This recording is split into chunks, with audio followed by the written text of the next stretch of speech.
soccer fans? Welcome to the Soccer Brothers Podcast. This is episode number 68. I'm your host, Sahil. As always, I'm joined by my brother, Nihal. How you doing, Nihal? I'm doing well, man. It's been a while since we've recorded. Yeah, it has, but it's good to be back. It is good to be back, and hopefully we'll be consistent from here on out. Yes, if you get over this cold you have. Oh yeah, I mean that's been one of the many reasons. I don't know. We've just been really busy. Actually, I haven't been at that. You know what's happened? You left me for the big time, commentating high school basketball games. Oh yeah. We did a little 3-week intensive course on broadcasting, and it was kind of fun. Well, he means he did. I didn't take part in it. As you can probably tell, I was kind of the teacher myself. To bring your expertise to the students. Yeah. Did they ask you what would be your dream interview? Oh yeah. So one of our assignments was to think of a dream interview and draft it out. And then I raised my hand and I asked the teacher, quite genuinely, what if I've already had my dream interview?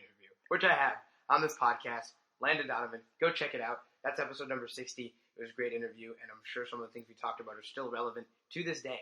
They are still relevant. He did a great job in the broadcast booth tonight. Good job, Landon. So, yeah, definitely go check that out. You can go to SoccerBrothersPodcast.com. It's there in big letters, our Landon Donovan interview. You can go check it out there. Well, and also on iTunes. So how have you been in off time? How have I been? I've been pretty good. I did tell you about this. In one of my classes, they told me to, or one of the assignments I have is to talk to someone in the career, in the field that I want to get into. And they were like, email someone or contact someone, call them, and interview them and ask them questions. It's someone who has your dream job. Right. So I emailed Sahil, president of US Soccer, and he got back to me, and he said he'd give me some career advice. So I have a call with him coming up. So that's pretty exciting. That's pretty exciting. Yeah. Another thing. Are you about to ask him if I'm about to get him on the podcast? Well, yeah. I don't think so, but we'll see. One step at a time. The other thing is, I'm part of this organization called Ohio Health Aid, which is part of a larger organization called Universal Health Aid. And what we do is we provide free health care to people who don't have insurance or who are underinsured or underprivileged in the Columbus community, which is where Ohio Health Aid is. And we had our first screening last week, so basically all of my January was planning that screening. It was a good event. We got to help some people. And we're filling a need, especially now. We don't know what's going to happen to the Affordable Care Act. So, it's an important organization. Not to get too political. I hope that wasn't too... That was not too political. Yeah. All right, so... Speaking of politics, though, I'm joking. Not right now. Why don't we get right into the soccer, though? The United States played their second friendly in the January camp, and they ended up winning 1-0 against Jamaica and Tennessee, thanks to a 59th-minute strike by Jordan Morris. When you saw this lineup by Bruce Arena, by the way, we have talked about Bruce Arena coming in, kind of. We have, yeah. He wasn't officially in yet. Really? He was. Was he? He was. Last time he was. Oh, the second to last episode he wasn't. He wasn't, yeah. We've had very few episodes. But this is our first game of Bruce Arenas that we're first win. About. Yes. And what my question was what was surprising to you about what he did with the lineup? What were you surprised about before the game? Well, he said in the press, I think, was it Wednesday? Maybe yesterday, that Walker Zimmerman, Luis Robles, and Jorge Villavania would start. And that also we'd be playing two strikers up top instead of playing the lone striker like we did in the last match. So none of that was surprising. What was surprising to me was his decision to go away from our core players that we know about, Michael Bradley, Josie Altidore, Darlington Nagbe. It seems like those three guys are going to be a big part of the team, especially Altidore and Bradley.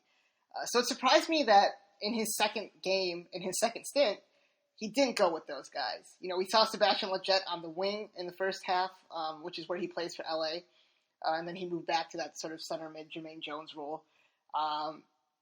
We saw Chris Pontius get a start, his first start for the U.S. national team. Really, those were the two surprising things. And, of course, the two up top, I thought Altidore would be in there, but it was Juan Agudelo and Jordan Morris. So do you think that was the right decision for Bruce Arena to give some of those kind of locked players a rest in this game and give some of the newer players a chance to prove themselves? Well, I think something we saw with Jurgen Klinsmann, especially with Michael Bradley, is Michael Bradley played every single game for like 90 minutes, even if it was a friendly.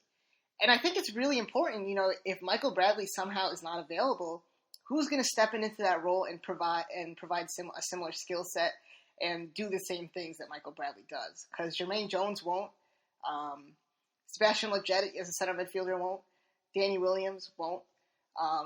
So I think, playing Dax McCarty, starting him in a match like this is really important. You know what you're getting out of your backup defensive mid. I think he did an excellent job. Yeah. It's sometimes when you have a liable center mid in there, you give up these counterattacks, especially to a fast team like Jamaica, but he just seems so poised in the midfield, so calm.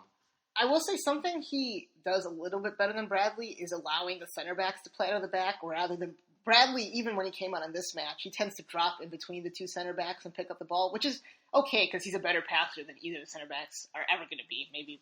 Jeff Cameron's a pretty good passer too.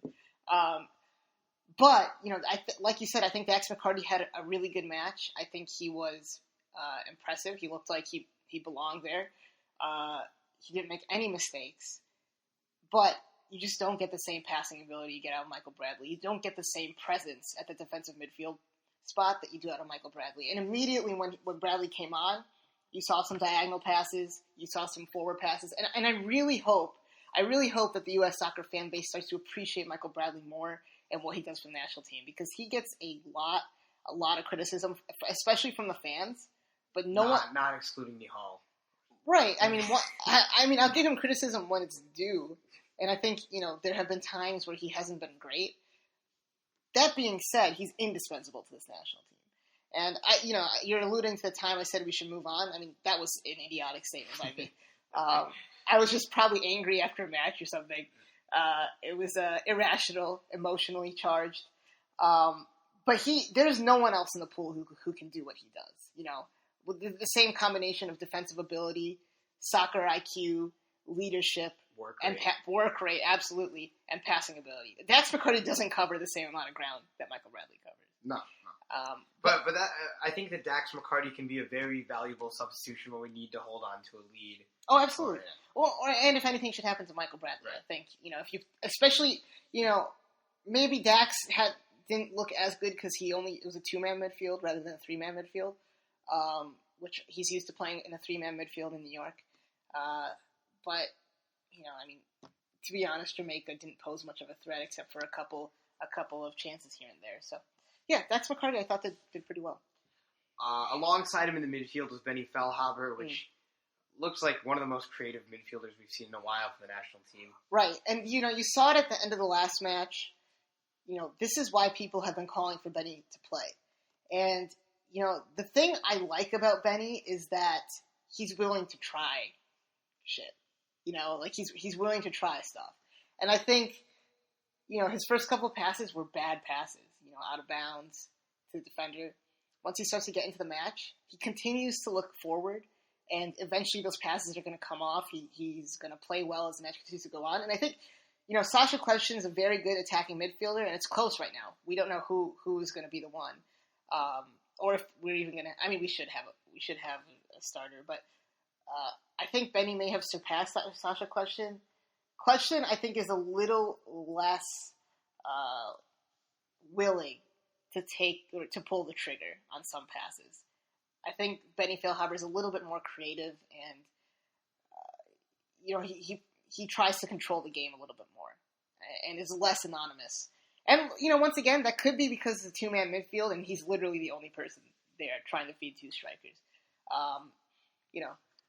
Like I said though, not a perfect game, but a really good game considering Jamaica really sat back in this match. It was kind of like the Serbia match where they just sat back and it was really hard to break down. But, we were just rewatching a little bit of the first half, and there was a great pass from Benny to, I think it was Jordan Morris, across the field. And, he's a very skillful player. He's much more skillful than Sasha Question, too, as was evidenced on the goal.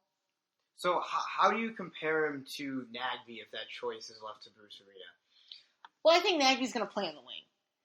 I think Fabian Johnson is going to play left back, and Nagbe and Pulisic will be the wingers. We have not seen Darlington Nagbe play at attacking midfielder under Arena, so I think it's going to be Phil Haber or Clutchton. I think those are our two attacking midfielders.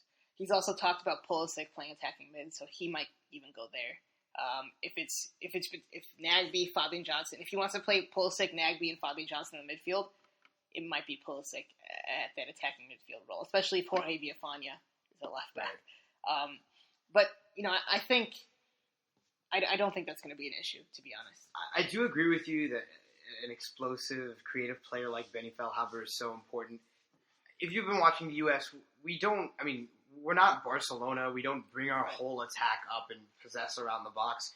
I think you need to rely on a little bit of individual brilliance most of the time. Yeah, in the U.S., I think we're one of those teams where obviously teams that are better than us, we're one of those teams that teams that are worse than we are going to pack it in, and we're just not good enough to break them down sometimes.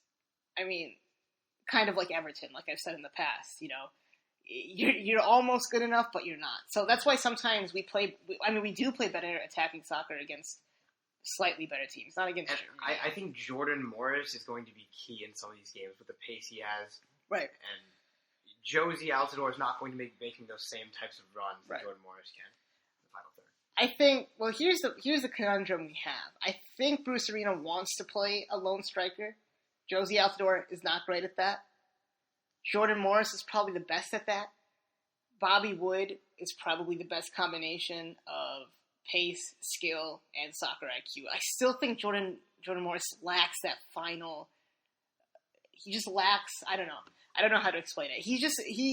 I think he's not refined. He's not refined, and he often makes the wrong decisions. I think. That being said, he's got a bright future. I think right now Bobby Wood is the best striker in the pool, and I'd like to see him and Altidore start. And I think Jordan Morris can be an incredible substitute at pace.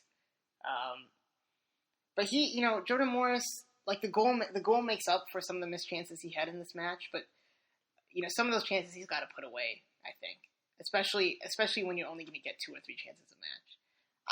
I sound overly critical, maybe, about Jordan Morris.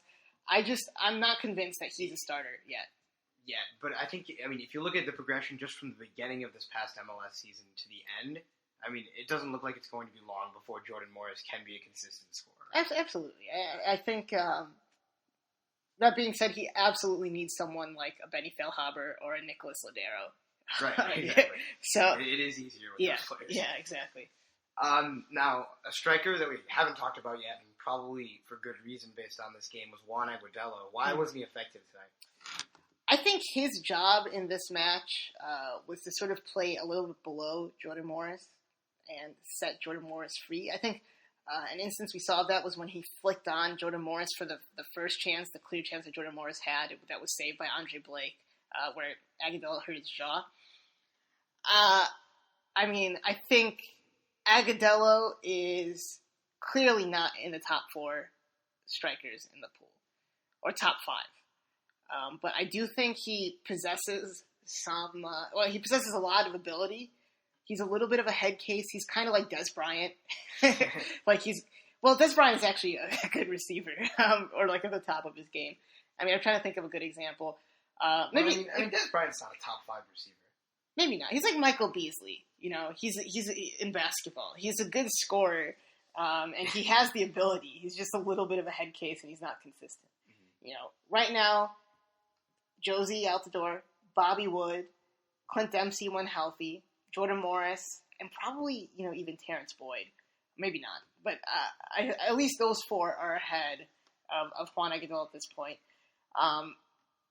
But he has some skill, and we've seen it before. He just needs to put it together and be consistent. Going back to your original question, why didn't we see much of him tonight? I don't think we saw much of anybody tonight, to be honest. We had the goal. Jordan Morris had a couple of opportunities, but it was really a lot of possession in the final third. That a lot of sideways passing and a lot of balls into the box, and nobody really won anything. And, we had the one moment of brilliance between Feilhaber and Morris. So that's where, a player like Josie can be more dangerous in the box. Yeah. That's probably true. I mean, even I disagree about Josie's aerial ability, I think. Okay, but I mean, at least... No, you're right. Well, I mean, Aaron Johansson's probably ahead of him, too. It's better to get a header on target than not. Oh, absolutely. Now, I do disagree with you. I think we saw a good amount from Letjet today. I think he showed some aggression. Well, I thought he might have been the best player on the field. I think he's just such a smart player, and I have been saying it for so long. And Feilhaber. Those are the two names that we always say. Yeah. Letjet can navigate space. He's got the speed of Bedoya, which is not that fast, but he can actually dribble and navigate space out on the wing. And I think just his ability to read the game and to pinch into the middle when there wasn't many passing lanes and play off of Benny Feilhaber, and when he pinched in from the left wing, just shows how smart of a player he is. He's a versatile player, too. He can play left mid. He can play center mid, which we saw again in this match, and then he moved to right mid who was the final sub? Who came on for Pontius? Bedoya. Yeah, when Bedoya went central. Or they, switched. It was pretty fluid there. He's just he's a really good player. And it'll be interesting to see where he fits in terms of the U.S. national team, whether it be just a utility player like a Bedoya playing out wide or center mid, because, ideally he plays the Jermaine Jones role like he did last week when he came on for Jermaine Jones. But Jermaine Jones is on LA Galaxy now, so he can't get time there. But, I mean, maybe they play a three-man midfield. I think, we just don't have that many great wing options, and we have two very, very good ones, but aside from that, in Fabian Johnson and Christian Pulisic, and Darlington Nagbe, actually. Actually, maybe we do have good wing options. Yeah. I mean, he's a player that we were excited to see, and I'm forgetting Gyasi Zardes, actually, at striker and at the wing. We'll see. I don't know. Dude, this is Bruce Arena. You think Gyasi Zardes is not going to play? That's true. That's a good point. So, yeah, I mean, he did very well. I was very impressed with him, and not someone that a lot of people are talking about. That being said, I would have liked to see Darlington Nagbe out on that wing to start. Another chance for him to start, but he came on, so.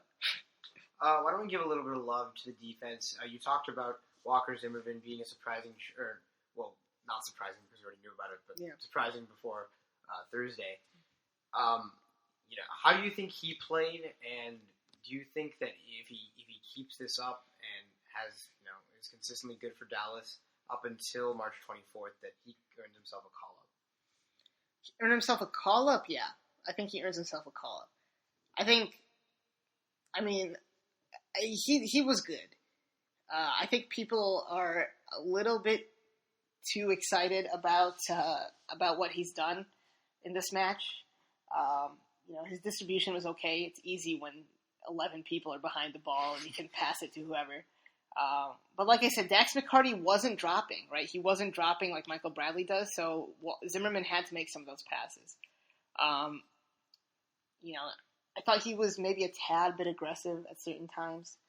But overall, he didn't make too many crucial mistakes. I still believe that, John Brooks, clearly, Jeff Cameron, Steve Birnbaum, Omar Gonzalez, maybe even Matt Beasler are ahead of him. I mean, this is his first start, his first match, and he may earn himself a call-up, but he's definitely not going to play if everyone is healthy. Right. But it's hard to tell in this it's hard to judge a defender in a match like this, I think. Especially, how many chances did Jamaica have? Maybe one in the first half. Yeah, they only had 3 shots total. Yeah. And they won. Yeah, and to be honest, on that rebound, I thought Zimmerman did a bad job of tracking the runner. That's true. So, he did well. I think a lot of people are Landon Donovan and Stuart Holden were very high on him, which is understandable because he had a decent match. But, yeah, not 100% sold yet. But, he's another guy I've been talking about, him and Matt Hedges in FC Dallas as center back options. But, as I said, this is, Villafania, out of the starters, Villafania, Letjet, and Benny Feilhaber, those are really the only two who I think have legitimate chances of starting for the U.S. The whole team? Who started today? Jordan Morris, me. I don't think Jordan Morris starts. You think he starts? I know you want him coming off the bench, but I wouldn't be mad if he started. How can he start over Bobby Wood?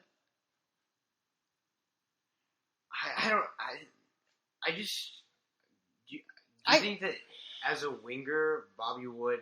Oh, on the wing. Okay, that's interesting. Because we did play the 4-3-3. Well, but not. I still think Nagy and Pulisic start. That's true. Well, I kind of want to see.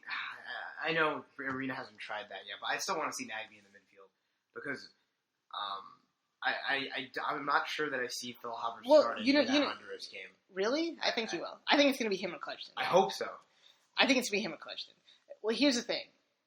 Caleb Porter said this year Nagby is going to be playing left midfield again. So if he's playing there, I think we should give him a shot, and that allows us to play Fabian Johnson at left back. That's true.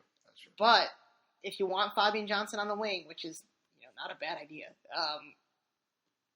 then it makes sense to play Nagby in that midfield spot. In those last few Klinsmann games, though, it seemed like Nagby was the only good thing about the midfield. Until he didn't get called up.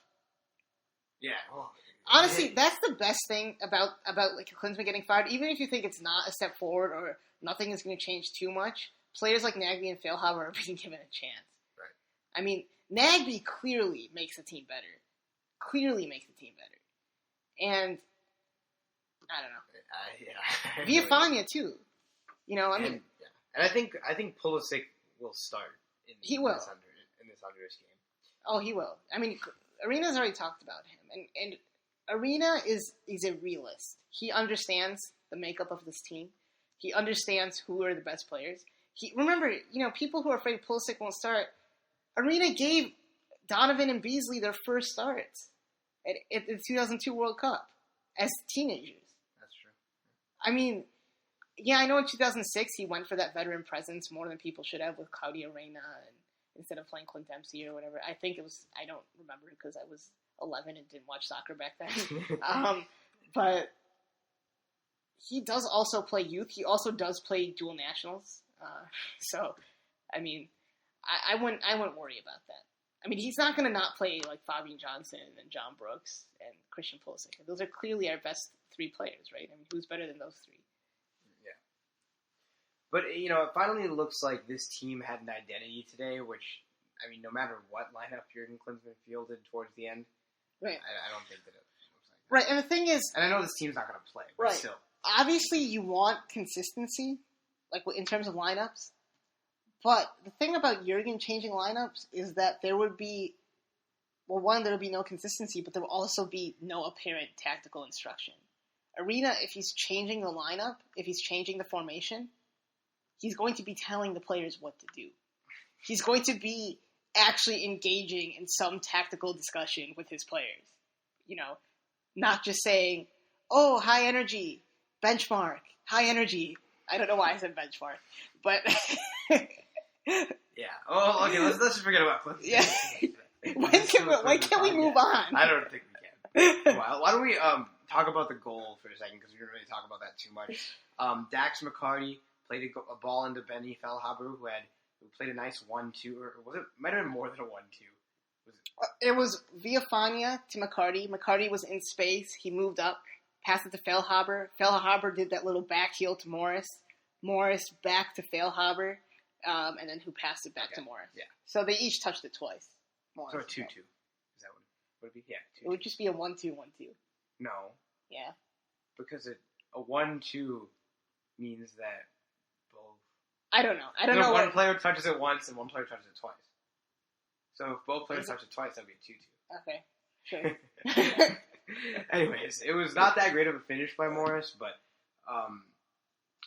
To me, it didn't look like Feilhaber was intentionally taking that second touch. I think that wasn't intentional. He was reaching back and he dragged it in front of him. It was a beautiful... I don't know how many times out of 10 he could do it, but, he did it. It came off and it was a good pass.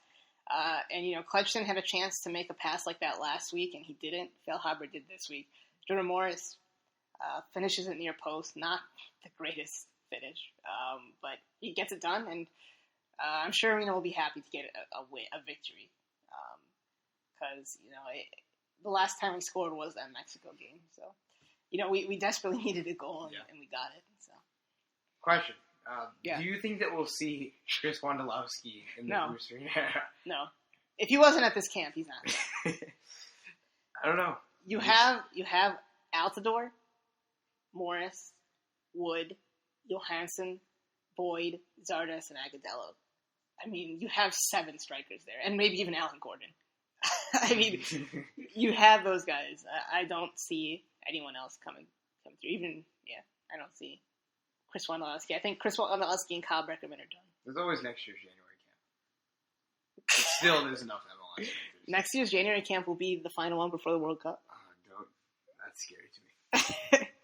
See, the World Cup means that, I'm done with high school, which is just kind of a scary thought. But yeah, that's true. I'll be done with college, too. Things will be totally different. But we'll still be here with you. Hopefully. On the Soccer Brothers podcast. Yes. No, we've signed a contract extension until 28. I mean, isn't this our 3rd calendar year? Yeah. Yeah. It started in June of 2015. Yeah. It's been a wild ride. It really has. I remember back when I was just recording in my office. Now I'm recording in my music room. It's I mean, you still call it a music room, but there's 2 guitars in here. That's the extent to the music. Yeah. There's nothing especially musical about it. I don't know. There might be something with the acoustics in here. I don't know. Actually, this was originally meant to be a theater, but they put a window in here, which doesn't make sense for a theater. So, yeah. I don't know why are we... anyways, the point is that we haven't come that long of a way, but we also have in a way. So, thank you for all the support. And we're moving on to our next topic. And Nihal, what's our next topic? What is our next topic? Oh, you're the one who's really passionate about this. So. Okay. So, FIFA has announced that in the 2026 World Cup... Oh, are we done with January camp? Yeah. Okay. They're expanding... Well, I said next topic. Well, I thought we were going to talk about the January camp as a whole. I mean, we good. Yeah. We talked about it enough. You guys understand. I mean, nothing happened in the last match, really, anyway. Just final thing, Nagbe, Villafana, and Letjet. I think those are the 3 players who really staked a claim. Also, Zuzi at right back, we didn't talk about it. I don't like it. Oh, no. That's the tougher. Yeah. Played Beasler at right back before. Beasler? Yeah. He's left-footed. Okay, fine. Cameron. Sure. Yeah. Or Fabian. Or Fabian Johnson. Yeah. Chandler, actually. There's so many options. I don't think we're ever going to see Zuzi in competitive. Yeah, Yedlin and Chandler were probably the 2. Okay, back to the World Cup. Infantini's proposal. To move increase the amount of teams from 32 to 48 for the 2026 World Cup. Indeed. 48. 48. Yes. I hate it, personally. I mean, I don't hate the concept of more teams. I hate 16 groups of 3. I really dislike that. Although it is better for the U.S. considering... So some groups are going to get a 3rd place team in, right? No. Wait. No, it's just... It goes from 48 to 32. Oh, because 16 groups of 3. Yeah, it doesn't go from 48 to 16. It goes from 48 to 32. It doesn't go from 40 to 32. So it's the top 2 teams. That's so... Yeah. It's the same amount of matches, so it'll be the same amount of days. It won't extend the World Cup at all. It's the same amount of matches because you have 1 less team per group, so you can do stuff with that. I mean, I just think you can't have simultaneous games on the last group stage, which I think is really nice. I mean, mathematically, 32 teams is fantastic with the 8 groups of 4. I mean, more teams get opportunities. I mean... And do we need to see more crappy teams in the World Cup? I just don't... I mean, okay, so being at the World Cup is something we absolutely take for granted, right? But it's a huge deal for certain countries, and to afford... Well, not anymore, because everyone's going to... No, it still is. Imagine if India makes it in the 48-team World Cup. That's a big deal to make the World Cup. I mean, just what? In 94, It was how many teams? 24 teams in 1994. So it's not like expansion is new. And I know that soccer fandom in this country is hugely rooted in millennials and people didn't watch soccer before, including myself. Like, I didn't watch soccer before. So it's new, it's scary. I mean, and we knew this was going to happen. Infantini said he would when he got elected, before he got elected. Like, that was his campaign promise. Bringing back Bladder, in my opinion. Really? I like the changes when they were doing, like, vanishing spray and stuff like that. This is too much for me. Well, video replay's coming. I wouldn't mind that. I mean, what do you think? Besides saying it's terrible, I hate it. What are your thoughts? I mean, like, do you have... I don't... Look, okay, so every once in a while, there's a good story about a team making it farther than we thought they would. I mean, Portugal was a third-place team. They won the Euros. In the Euros, yeah. But in the World Cup, when has it been a completely unpredictable team winning the World Cup? Recently. I mean, that never happened. Yeah, it doesn't happen. So, why are any of these 16 extra teams going to do any damage? They're not. The quality is most likely going to go down. Well, actually, that's not necessarily true. Because if you get more teams from Europe and one more team from South America, you're probably adding better teams than were already at the World Cup. Right? Yeah. So, I mean, there's that. Like Ukraine. Ukraine missed it last time. If you add Ukraine to the World Cup, I mean, they're better than Honduras. Right? That's fine. But do you think that, I mean, they're still going to increase the number of teams from CONCACAF, which we don't deserve. I mean, really, do you think so? Do you think there should be like 6 teams from CONCACAF? Yeah, just once you make the Hex, you make the World Cup. Just a bunch of friendlies. It'll be interesting to see how we change the qualification. It'll be interesting to see how we change. It would still affect the seeding, I suppose, right? Going into the groups, or you would play for like FIFA rankings. Honestly, I think it would just be a different. We'd probably expand the Hex to 10 teams or something. I don't know what we would do. It wouldn't be the Hex anymore. No, it'd be the Dex. Yeah. Oh wait, no, the deck. Yeah.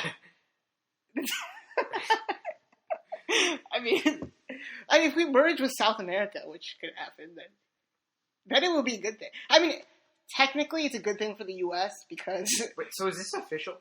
Oh, yeah, it's official. It was ratified and passed by the FIFA Congress. It's ratified and passed by the FIFA Congress. It's set in stone. It wasn't an executive order. But if someone new becomes president, can't they, like, bring this to Congress? I don't know. We need to take a class on it. FIFA's never going to vote. FIFA's never going to vote against it because everyone is equal in FIFA. So the smaller teams want more teams to the World Cup. So overall, well, your final thoughts on it are... No, I hate it. Yeah. I mean, I don't hate it. We'll see. I think 32 teams, like, aesthetically, 32 teams is so much better. Like, it makes sense. I don't like 16 groups of 3. I really don't. I would rather we expand to 40 teams, just 40, than 48, and do some third-place teams. Like, I think that makes more sense. Yeah, I agree, too. It's giving me a headache thinking of the bracket, like, the winner of Group I. I mean, there's also the thing where if obviously if you have three teams in a group, right? Yeah, how can you evenly match like the runner up of a group? Like that doesn't. I don't know sense. how that's gonna work. Yeah, but it's a thing where Group A plays Group B first, Group A plays Group C first or second, and then Team A plays Team B first. Team A plays Team C second. Team B plays Team C third, right? So let's say Team A has played their 2 matches, right? Like let's say the U.S. is Team A and they've played their 2 matches, and they're in a group with they're in a group with Argentina and Wales, right? Which would be a horrible group, but let's say we're in that group, and all Argentina and Wales need to advance for Argentina to win and for Wales to jump into that second spot is a draw. Like, then why wouldn't you play to a draw? You know what I mean? Like, it's just not fair to the team who doesn't play on the last day. Because you can't have simultaneous games anymore because right. It's just oh, God. I just don't. I would rather have keep. I like the idea. I mean, 64 teams. You can't do 12 groups. 12 groups of 4. Yeah. What is so complicated about that? I don't because it doesn't. Oh, it doesn't. Okay. I don't think that works. No, out. you still make. Well, you be down to 24. Oh, and you have some third place teams. Yeah. So you have 8 third place teams. Sure. I don't care. It's better than this. Yeah. I mean, I hate the CONCACAF Champions League for that reason. It's groups of 3. But only one team makes it through in those, so that's even worse. But this is technically good for the U.S. It's an extra spot and a better chance to advance when you're at the World Cup. Well, I don't know. 28-year-old Pulisic is not going to be happy with this format. Yeah, well, we got 9 years. I mean, at the very least, at that point, we'll definitely have a different president of the United States. I thought you said we weren't getting political on this. I'm just saying. We fire Jurgen Klinsmann, and then this guy becomes our president. I'm just excited to see what position DeMarcus Beasley is playing at. He'll be a goalkeeper, man. He's just slowly moving his way back. He might be the manager. I think he'll be the manager definitely someday. DeMarcus Beasley? Yeah. Or no, DeMarcus Beasley and Landon. Yeah, exactly. Yeah, tag team managing. We'll see. All right. We'll see. Also, if you are a Donald Trump supporter, I apologize. You know, we'll give him a chance. I apologize. Oh, yeah. Of course. We want what's best for the country. Yeah. We have an email for this podcast. It's SoccerBrothersPodcast@gmail.com. We also have a Twitter and Instagram. Those handles are @SoccerBrosPod. Check us out on Facebook. Listen to the podcast on SoundCloud, Podkicker, iTunes, Google Play. Review and rate us on those platforms. And we also have a website now, SoccerBrothersPodcast.com. Check it out. It's got our archives. It's got our favorite podcasts. It's got extra stuff. Yeah. And we will do a better job of updating that. But we have some cool stuff on there, too. And I think we plan on recording once more after this weekend. To talk about some of the club action. Yes. The other thing is, starting this summer, we will be detailing every single World Cup in the history, men's World Cup. In the history of the World Cup. That was a terrible sentence. But basically, we'll have a special podcast about each individual World Cup. Hopefully, we'll have a guest for each podcast. We've already hit book 2. Daryl Grove of the Total Soccer Show will be coming back. And Pele. No, Pele. Stop. Daryl Grove and Lauren Dubois, the writer for Soccer Empire, which is a fantastic book. I would recommend reading that. And you know, it talks about the political landscape of France during the '98 World Cup and what that team meant in terms of multiculturalism and diversity, and it sort of brings to the forefront the same issues that we're seeing today, social issues we're seeing today, but in the context of soccer. So definitely read that book, Soccer Empire by Lauren Dubois. He's a professor at Duke, so yeah. Duke's a good school. Very, very good school. Coach K just returned. Yeah. Unfortunately, Grayson Allen is still playing basketball. Well, you know, it's good that there's a team for everyone to just kind of get together and just like. Oh, are you? Oh, it's because you watched I Hate Christian Laettner, right? No, okay, everyone knows to hate Duke. Is there a team like that in soccer? Like everyone can just. Oh yeah. City, Chelsea. No, there's really not. No, MK Dons, right? Also Leipzig. Leipzig, no. People. These people in Germany hate Leipzig. Yeah, but people desperately want a contender. I agree. It's weird because people don't hate Barcelona and Real Madrid. No, I don't. There's not like a Yankees or the Patriots that everyone hates. But I think it's like Barcelona and Real Madrid is like it's kind of like Ohio State, Michigan, in that like you have to kind of pick one every time you watch those games. I pick Real Madrid every time. Yeah, I think I picked Barcelona. I mean, Messi. You can't argue with Ronaldo. Well, yeah, you can. With a Messi. Yeah, that's true. That's a better player, but all right. I'm sure we'll never have that conversation. Yeah, true. All right, with that, we are going to get the heck out of here. We'll see you guys next time for episode 69, right? 68. Oh, no, this is 68. Yeah, 69. 69 of the Soccer Brothers Podcast. Thank you.